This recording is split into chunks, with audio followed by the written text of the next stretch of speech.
며칠 전 헤나토 모이카노가 본인의 팟캐스트에서 UFC 반독점 소송 합의금을 거절했다는 소식 전해드렸습니다. 모든 조건을 알고 UFC와 계약을 해놓고 이제 와서 부당하다느니 하는 건 말이 안 된다는 논리였는데요. 이에 전 UFC 파이터 브랜든 샤옵이 모이카노를 강하게 비판했습니다. 모이카노, 있잖아. 그 돈은 네가 받든 말든 어차피 정해진 대로 나눠지는 거야. 무슨 일이 있든 간에 말이야. 네가 컴퍼니맨처럼 굴고 그 돈을 받지 않는다고 해서 UFC가 널 1도 좋게 보지 않아. 아무 의미 없다고. 지금 활동하고 있는 너보다 더 유명한 파이터들도 합의금을 다 챙겼어. UFC는 또 신경 안 써. UFC는 진짜 개 이득 보고 쉽게 빠져나온 거야. 원래 소송 금액이 17억 달러였는데 4억 달러만 내고 끝냈고 그 돈도 이미 나눠줬어. 네가 받든 말든 그 돈은 나눠지는 거야. 네가 안 받으면 다른 사람한테 가는 거지. 그 돈을 안 받은 건 진짜 존나 멍청한 짓이야. 존나 멍청한 짓. 파이터들이 이렇게 멍청하다니까. 사람들은 왜 더 많은 파이터들이 페이를 올려달라 요구하지 않는 거지? 라는 의문을 갖는데 이게 바로 이유야. 모이카노 저 친구는 완전 세뇌됐어. 그 소송 합의금을 받지 않으므로 본인이 컴퍼니맨이라도 되는 줄 알고 있어. 본인이 마땅히 받아야 할 돈을 받지 않는 게 윗대가리들한테 충성심을 보여주는 거라 생각하는 거야. 많은 파이터들이 이런 식으로 세뇌돼 있어. 한 명도 빠짐없이 다 돈을 적게 받고 있다니까. 야 모이카노, 간단한 질문 하나만 하자. UFC가 10억 달러짜리 TV 중계권 계약을 맺었을 때 네 에이전트나 매니저한테 물어봐봐.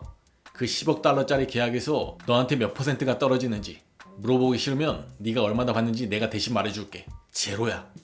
1달러도 못 받는다고. 넌 이슬람과의 타이틀전 때 받았던 돈보다 더 많은 돈을 다시는 받지 못할 거야. 너한테 그런 일은 다시는 일어나지 않아.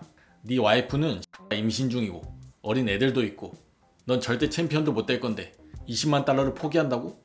모이카노, 참고로 말해주는데 데이나는 20만 달러를 또 아무것도 아니라는 것처럼 매일 밤 베팅하는 데 써.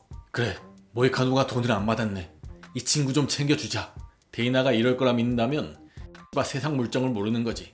넌 세상에서 가장 무자비한 업계에 있으면서도 이런 기회를 그냥 놓쳐버리고 있어.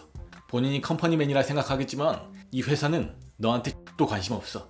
진짜 기가 막히다 라고 얘기했습니다. 한편 모이카노는 며칠 전 사람들의 비난 여론에 다음과 같은 장문의 트윗을 남겼던 바 있습니다. UFC를 상대로 한 소송 합의금을 받지 않기로 한 결정에 이렇게 많은 사람들이 날 욕하는 게 참 놀랍네.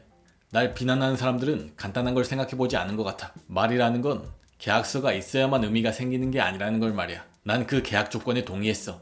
당시 그 돈은 나한테 정말 큰 돈이었어. UFC가 이런 걸 알아주길 기대하지 않아. UFC는 회사고 회사는 생산성에 집중하는 곳이니까. 난 내 자신과 내가 믿는 신념을 위해 이렇게 행동하는 거야. 너네가 내 결정이 틀렸다 생각해도 괜찮아. 그게 자유의 아름다움이고 다 각자의 인생을 사는 거니까. 그러니 망치든 말든 원하는 대로 살아. 이 세상 어떤 것도 공짜는 없어. 나도 UFC가 하는 일에 동의하지 않는 것들도 많아. 예를 들면 파이터들의 쇼츠에 스폰서를 붙이지 못하게 하는 게 있지.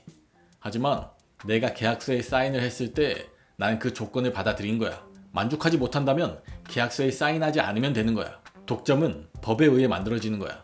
UFC가 다른 단체들을 인수했을 때 사람들은 그걸 자유시장 체제의 일부로 받아들였어. 우린 PFL 같은 단체들도 있으니 다른 단체들이 활동하는데 법적인 장벽은 없는 거야 라고 얘기했습니다. 브랜든 샤옵이 데이나가 매일 밤 아무렇지도 않게 20만 달러를 베팅하는 데 쓴다고 하니까 생각나는 게 데이나는 몇 년 전 넬크 보이즈 멤버한테 생일 선물로 25만 달러의 돈다발을 준 적이 있습니다. 지금 환율로 3억 4,400 정도인데요. 이에 본인 선수들은 안 챙겨주고 본인 가까운 사람들에겐 호의를 베푼다며 비판적인 여론도 있었던 바 있습니다. 여러분은 모이카노와 브랜든 샤옵 두 사람 중 어느 쪽의 의견에 더 공감하시나요? 또한 UFC 라이트급 챔피언 일리아 토프리아가 인터뷰를 통해 이슬람, 그리고 게이치, 맥스, 아르만 등등 다음 상대에 대한 생각도 밝혔습니다. 먼저 이슬람이 웰터급에서 1승을 거두면 다시 라이트급으로 내려올 것 같냐는 질문에는 그럴 것 같지 않아. 근데 결국 이슬람도 크거든. 웰터급을 뛰기에 충분한 사이즈를 갖고 있어. 일단 한 체급에서 싸우는데 익숙해지고 훈련 캠프도 치르고 그런 걸 다 하고 나면 다시 예전 체급으로 내려온다는 건 꽤 힘든 일이야. 그리고 잭이 이슬람을 이긴다 상상해봐. 잭과의 시합도 정말 대단할 거야. 걔랑 정말 싸우고 싶어 라고 얘기했습니다. 이에 하비비 말하길 잭과의 시합이 너와의 시합보다 이슬람에게 더 힘든 시합이 될 거라 했다는 말에는 하비비 그럼 뭐라고 하겠어? 그 경기를 앞두고 있잖아. 아니 우린 더 쉬운 상대와 싸웁니다. 이럴 순 없잖아. 그렇게 얘기해야지.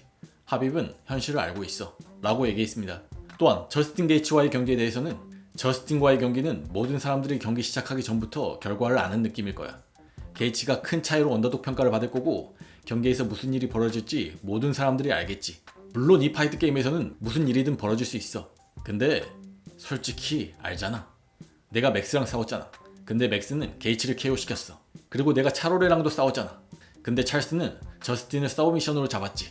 어떤 상대와 싸워봤는지만 봐도 답이 나오잖아. 뭐 항상 이런 식으로 되는 건 아니야. 근데 알잖아 라고 얘기했습니다. 또한 아르만 사루키온과의 경기에 대해서는 우선 중요한 건 누가 걔를 신경이나 쓰냐는 거야. 그리고 걘 아무 이유도 없이 타이틀전에서 빠졌잖아. 진짜 심각한 이유가 있다면 몰라. 어떻게 그런 일이 일어날 수 있는지 모르겠어.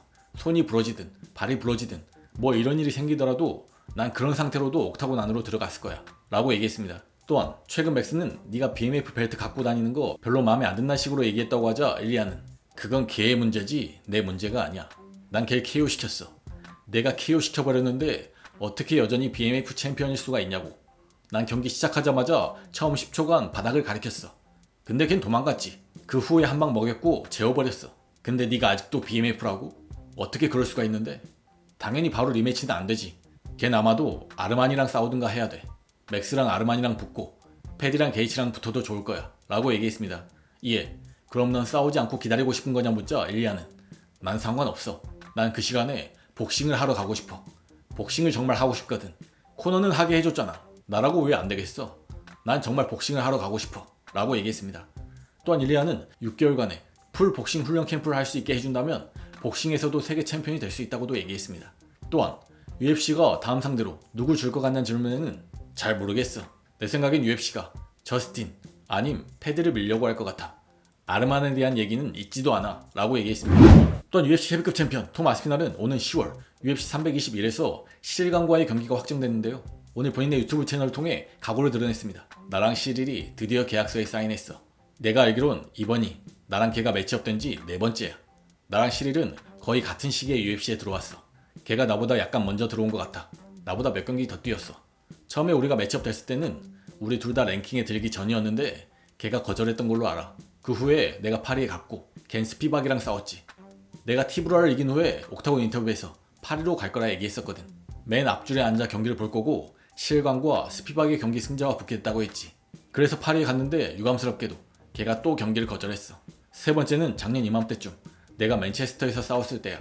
커티스 블레이즈를 상대로 싸웠는데 원래 상대는 시릴간이었어. 근데 안타깝게도 시릴은 바빴지. 넷플릭스 시리즈를 촬영 중이었거든. 제목은 기억 안 나는데 넷플릭스에서 찾아볼 수 있을 거야. 시릴이 그걸 찍느라 그날 싸우지 못한 거지. 근데 이제 10월 25일 아부다비에서 나와 시릴이 매치업된 거야. 4번째 시도 만에 드디어 성사됐어. 그리고 이번이 시릴의 3번째 타이틀샷인데 우린 시릴간을 타이틀 전선에서 영원히 제거해버릴 거야. 자신 있냐고? 엄청 자신 있지. 난 진심으로 내가 세계 최고의 헤비급 파이터라 믿어. 그걸 모든 사람들에게 보여주고 싶어. 시릴은 2번의 타이틀전에서 모두 패배했는데 3번째 패배를 안겨주고 싶고 그 후에 타이틀 전선에서 완전히 밀어내고 싶어. 시릴은 이 경기로 최근 5경기 중 타이틀샷만 3번이 되는 거지.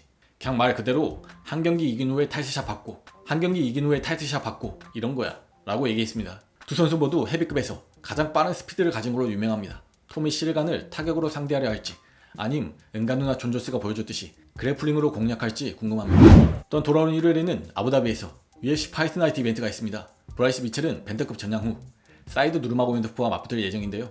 오늘 일리아 토프리아에 대한 질문에 흥미로운 답변을 내놓았습니다. 먼저 일리아와 모브사르가 싸운다면 어떻게 될 거라 예상하냐는 질문에는 모브사르가 그라운드에서는 더 나아. 모브사르가 일리아를 테이크다운 시키면 눌러놓을 수 있어. 근데 토프리아의 타격이 많은 문제를 제기할 거라 생각해. 하지만 모브사르는 체력이 정말 좋거든. 만약 모브사르가 1라운드 시간이 몇 분 남았을 때 테이크다운에 성공한다면 일리아를 지치게 만들어보는 모습이 아주 잘 그려져. 왜냐면 아직까지 누구도 일리아를 제대로 눌러놓은 적이 없거든. 내가 한번 테이크다운 시켰지만 그날 몸이 너무 안 좋아서 아무것도 못했어. 풀 컨디션이었다면 짧은 시간 안에 훨씬 많은 데미지를 줬을 거야. 하지만 모브사르가 눌러놓고 시간을 잘 보내면 이길 가능성이 충분히 있어. 근데 눌러놓지 못하면 이기지 못할 거야 라고 얘기했습니다. 이에 토프리아가 사루키안이나 이슬람 같은 레슬러를 상대로는 어떨 것 같냐는 질문에는 이슬람이 토프리아를 상대로 탑 포지션을 잡으면 브라더 걘 큰일 난 거야.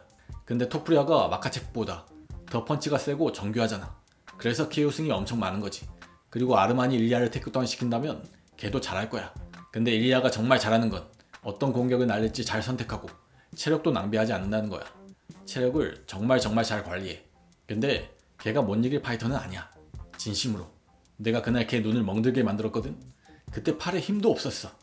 만약 그때 풀 컨디션으로 들어갔다면 걔 양쪽 눈 다 멍들게 만들었을 거야 라고 얘기했습니다. 브라이스 미첼은 일리아와의 경기 후 본인이 독감에 걸렸었다는 얘기를 했던 바 있는데요. 몸이 안 좋았다, 풀 컨디션이 아니었다 얘기하는 건 그걸 의미하는 겁니다. 이번 대회는 아부다비에서 열립니다. 브라이스 미첼은 평소 종교적인 색채를 많이 드러냅니다. 만약 승리한다면 무슬림이 가득한 경기장에서 무슬림들을 자극할 만한 말을 할까봐 우려스럽기도 합니다.